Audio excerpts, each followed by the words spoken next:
The former nurse, Lucy Letby, has been found guilty of murdering 7 babies and attempting to kill 6 others at the Countess of Chester Hospital between June 2015 and June 2016. Babies who seemed to be doing reasonably well would suddenly collapse. Lucy Letby was the common factor.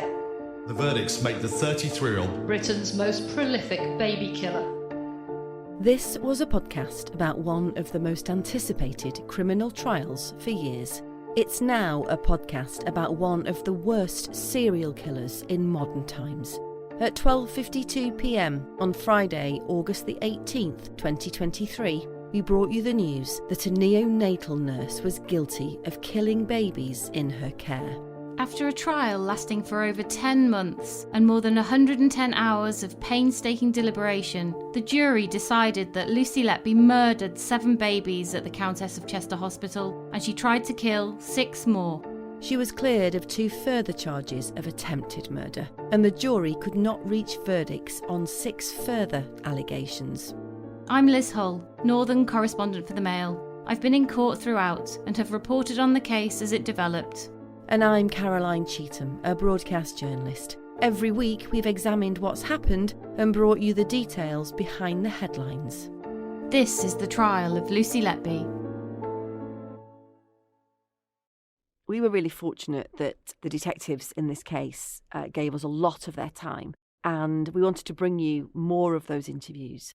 And one of the key things we wanted to bring you today was something that came up across this trial, which was that Lucy Letby abused the trust, not only of the babies and the parents in this case, but also of her colleagues. Welcome to episode 56, Violation of Trust.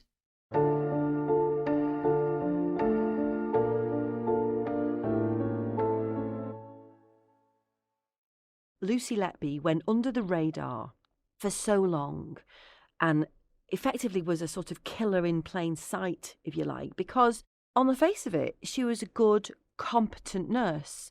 She was also incredibly helpful. She offered to do extra shifts. She offered to do the night shifts that people didn't like so much. She offered to do the extra Sunday shifts. People went on a break. She was the one to cover.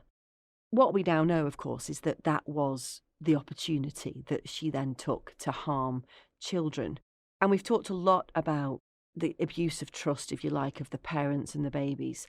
We've not talked a lot about the abuse of trust of her colleagues, the people that she regarded, if you look at the text messages that she was sending, as a family. Yeah, and she had friends on the unit. She was friends with people outside of work, and she was a good nurse. You know, she wasn't a brilliant nurse. She wasn't a terrible nurse. She was, a competent nurse on that ward, and obviously her colleagues trusted her, and she used her ability to manipulate that trust to kill and harm these children. Detective Chief Inspector Nicola Evans was the Deputy Senior Investigating Officer in the case, and she generously gave her time to speak to us, to talk about this point, to talk about how Lucy Letby abused the trust, not only of the babies, their parents, but crucially of the colleagues that she was working with. I wanted to start by just highlighting the fact that for many of these parents, for all of these parents, their children collapsed and some died many, many years ago. And they thought what happened to their children was natural causes. Tragic and awful, but natural. So for you to knock on their door as an investigation team and say that was wrong, and then have them support you in this investigation must have been huge for those families. And I wonder whether you just talk us through those sorts of moments and conversations. Yes, so it's unimaginable what they're going through, and I actually can't begin to imagine how they feel now, how they felt at the beginning of this investigation. And for us, from a police perspective, we usually start with a crime and we usually investigate from the point of a crime. This case was really different in that we started right back at the birth of these babies, and the initial parts of the investigation was to establish had a crime occurred. And at the point we had established that, on medical expert reports and advice. We then clearly arrested Lucy Letby, and also at that point told the families that we believed that something suspicious had happened to their child. It really wasn't lost on any of the investigation team that for the families that had lost babies, they were in a process of grief. That grief lasts many, many years. For some people, never goes away. I can't even begin to imagine how they feel. But for us to then go and tell them that actually we believe somebody had harmed their baby, it was really difficult. It was really challenging. All of the families in this case have had and have acted with such resilience throughout the investigation and composure, and during the trial itself, the dignity that they've displayed and the compassion that they've displayed during that process has just been really overwhelming. There's been some really difficult moments where, some, mums and dads have had their account of what happened challenged, obviously, because Lucy Letby's barrister's doing a job as well and has challenged their account, and they have that as well. Must have been so hard for them to listen to, but they've done it, haven't they, with a lot of dignity and bravery, really. I think it's bravery as well. Yeah, their strength has just been, it has been overwhelming, their strength. A courtroom is such a forensic place to be. Yeah. The evidence has had to be presented in a blunt manner so that everybody understands what case we're putting forward, and then clearly the defence have the opportunity to question that evidence and to interrogate that evidence, and to imagine to be sat there as a mother or a father listening to that about your own baby. It's almost unimaginable, and I can't begin to think of how they feel and how they've got through this process over the last 10 months. In terms of the way this came and to your desk in the first instance, and how you first were aware of anything going on at the Countess, can you walk us through the moment, I suppose, when you first got a call or the letter or whatever it was that arrived at Cheshire Police, but also then the realisation of what you might be dealing with? Yeah, so the Countess of Chester, they wrote a letter to the Chief Constable, and they asked for Cheshire Police to investigate. And at that point for us, it was about listening to what they were telling us, what they were reporting to us, but keeping a really open mind as to what had happened. And that's why we went right back to the beginning to establish if a crime had occurred. And I think for everybody on the investigation at that point, and then as it moved on, there was a real disbelief that this could have happened. And so I think everybody in the very early days, we believed we'd find a natural cause. Yeah. We thought we would speak to the experts, and the experts would tell us what had happened to these children, to these babies. We never anticipated the experts to come back to tell us that there'd been inflicted harm. And so when they did, that was a huge point in the investigation. The objective has always been to tell the families what happened to their babies. But in those early days, it was very hard to believe that somebody would have committed these crimes at all. Well, I was going to say that. So the experts come back to you and say, we think these babies have been harmed deliberately. I mean, you're a seasoned detective. There must have been disbelief in your team that someone could have done that to tiny, vulnerable children. It's really hard to accept. It's really hard to understand. It was back then, it still is now, how anybody could harm a baby. But on top of that, how anybody could harm a baby in a neonatal unit.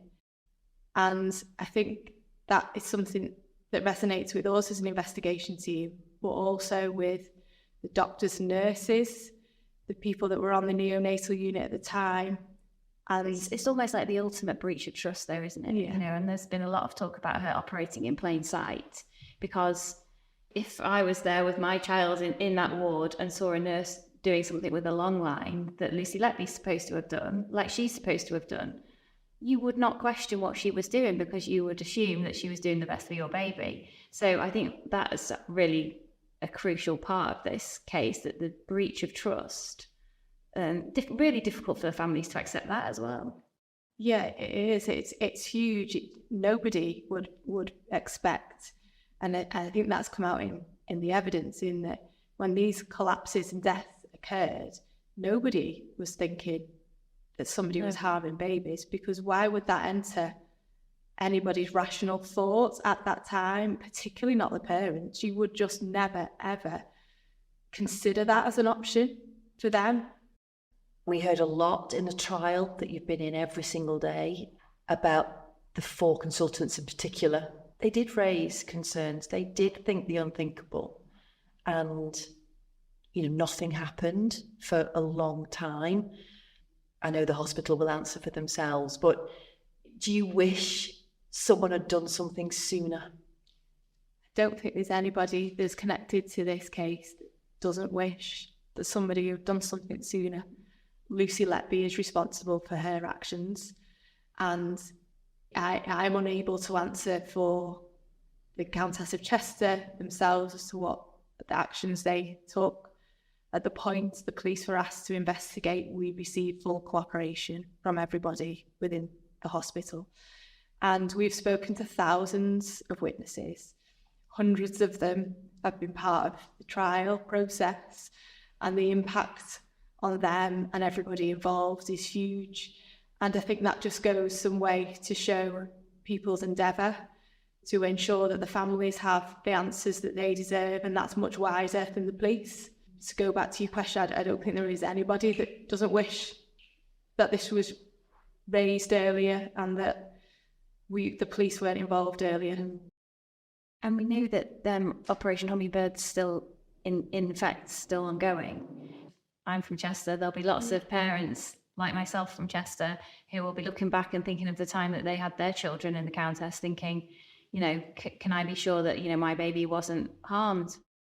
The investigation is still ongoing, and I think the public would expect us to still be investigating the whole of Lucy Letby's career after the verdicts. But that investigation is still ongoing. It is wide-reaching. That's in relation to the Countess of Chester and the time that Lucy Letby was at the Liverpool Women's Hospital. Have people been in touch with you already, or have you been in touch with them?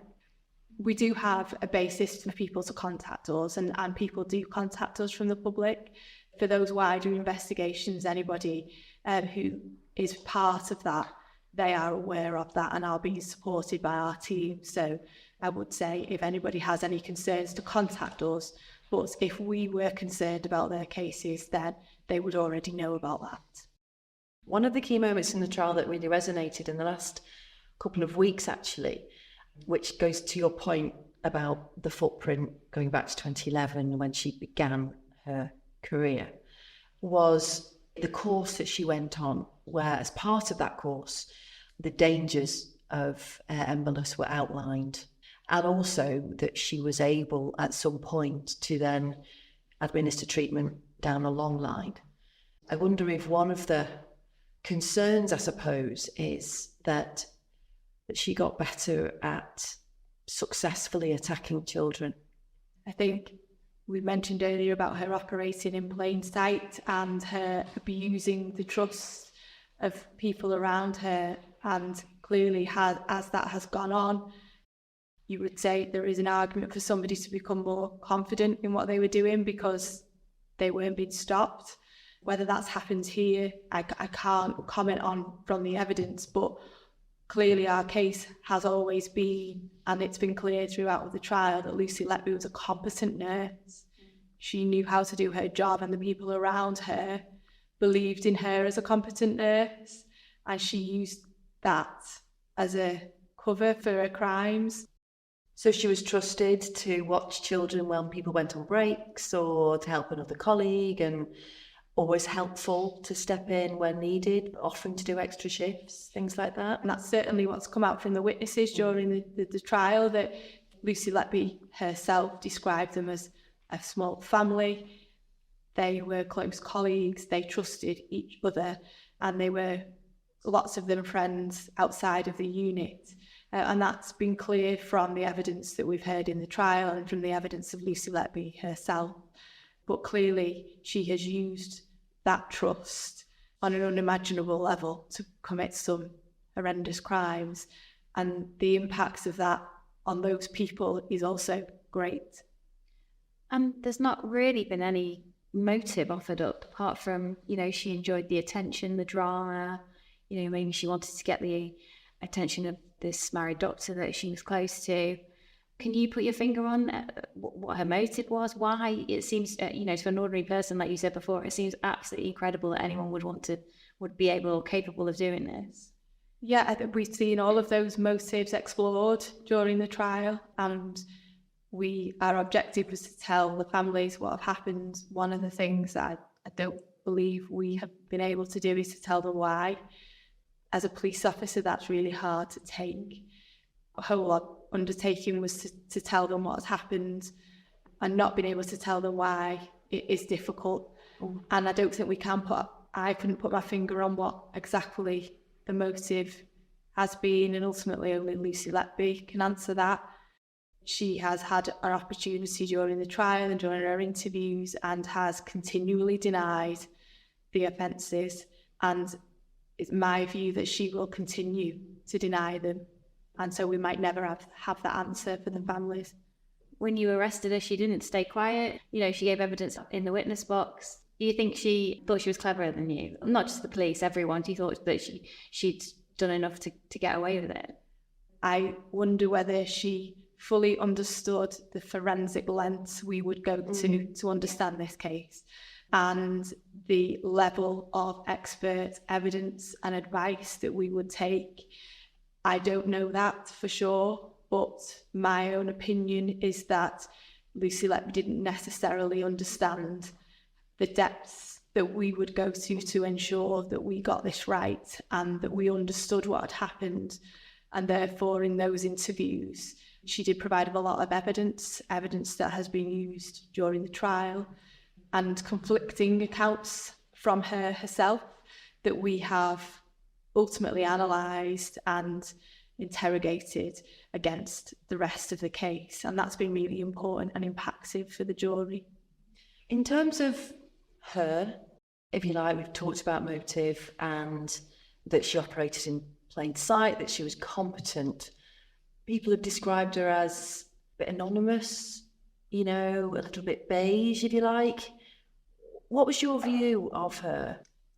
From the evidence that we've gained through the investigation, I would say she was a normal 20-something year old at the time, and she had a group of friends and a family and a social life. Nothing that you wouldn't expect from somebody of her age at that point and at that time. I think the fact that she was kind of nondescript and average in work allowed her to go under the radar and allowed her to commit these offences and abuse the trust of the people around her, because there wasn't anything outrageous about her. There wasn't anything stand out about her. She was, beige or vanilla. Have you found anything in her background that you would point, that's a bit odd, that might be why she's done this? Or she seems to have had quite a normal upbringing as well. Grew up in a cul-de-sac in a town in like Hereford, which is very much like Chester, actually, very quite small cathedral place. Seems maybe it's just because you can't comprehend it, but it seems odd that she's so ordinary.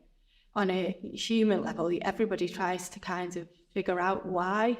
There must be something in her background, or there must be something that's happened to her that has led to these crimes. And I think that makes this more shocking for everybody that involved, that we haven't necessarily found anything that could point towards a reason why, as investigating murders, we often find that we understand why something has happened, not necessarily that we agree with that, but we understand why something may have occurred, and we haven't found that in this case.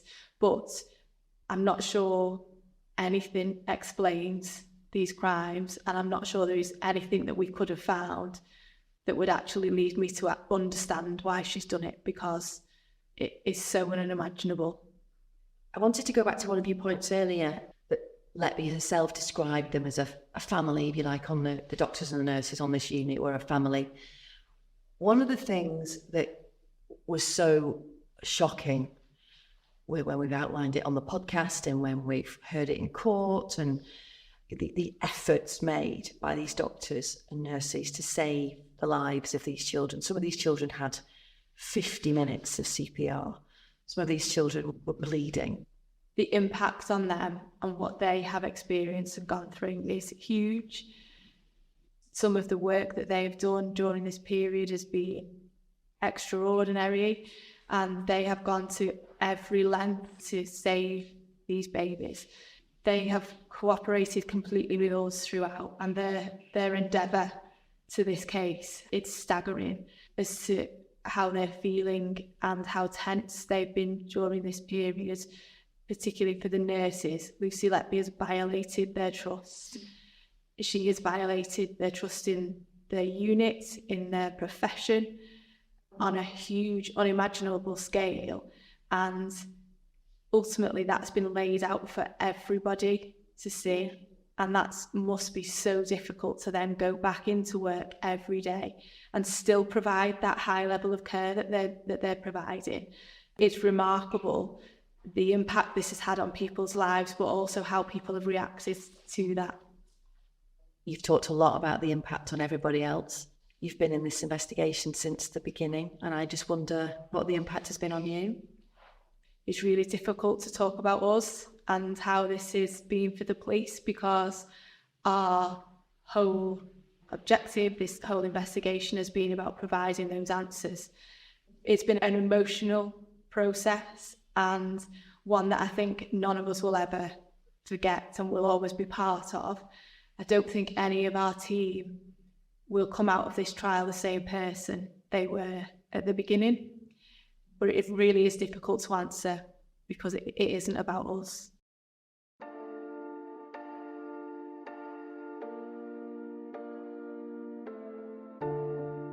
So that's it for episode 56. You can catch more of our post-verdict episodes on Mail Plus or wherever you get your podcasts. You can give us a rating and you can share the podcast.